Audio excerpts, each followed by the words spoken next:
हिंदू राष्ट्र एक धार्मिक देश के रूप में है। हिंदू राष्ट्र में केवल हिंदू ही रह सकते हैं। अगर अन्य समुदाय है भी है और अन्य समुदायों के साथ विवाद है तो उस पर कानून हिंदुओं के पक्ष में होगा।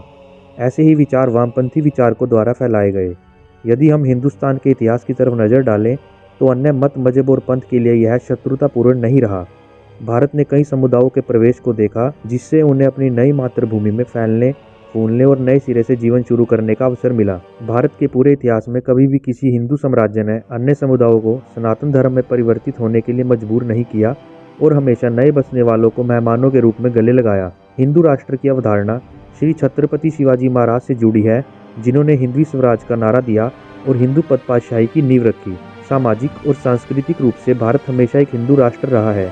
भारत की सामाजिक और सांस्कृतिक संरचना का सार सनातन धर्म पर आधारित है। हिंदू राष्ट्र मौजूदा कानून से बिल्कुल अलग नहीं होगा, सिवाय प्रमुख मामलों पर, जैसे कि मंदिर की स्वायत्तता, गोहत्या पर प्रतिबंध, मंदिरों का पुनर्निर्माण जो पहले धाराशायी हो गए थे बर्बर लोगों द्वारा। यह राजनीतिक लाभ के लिए अल्पसंख्यक तुष्टीकरण को भी समाप्त कर देगा, क्योंकि राज्य केवल एक या दो समुदायों के बजाय पूरे समाज को लाभ पहुंचाने का प्रयास करेगा। हिंदू राष्ट्र उन लोगों को कभी नुकसान नहीं पहुंचाएगा जो मातृभूमि के प्रति अपनी वफादारी की शपथ लेते हैं और जानबूझकर बहुसंख्यक आबादी की भावनाओं को ठेस पहुंचाने का प्रयास नहीं करते हैं।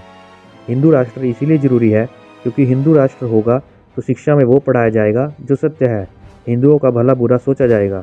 कश्मीर से पंडितों के पलायन जैसे कार्य भविष्य में नहीं होंगे। अल्पसंख्यकों के नाम पर जो दुकानें खुली हुई हैं वो बंद हो जाएगी। हिंदुओं के मंदिरों का पैसा हिंदुओं के पास होगा और हिंदुओं के पास खुद का राष्ट्र होगा जिसे हिंदू राष्ट्र कहा जाएगा। बहुत सारे इस्लामिक देश हैं, बहुत सारे ईसाई और कई देश बौद्ध राष्ट्र भी हैं, लेकिन अकेला हिंदू ही ऐसा है जो धर्मनिरपेक्ष है। ऐसा क्यों? इस पर विचार जरूर करें।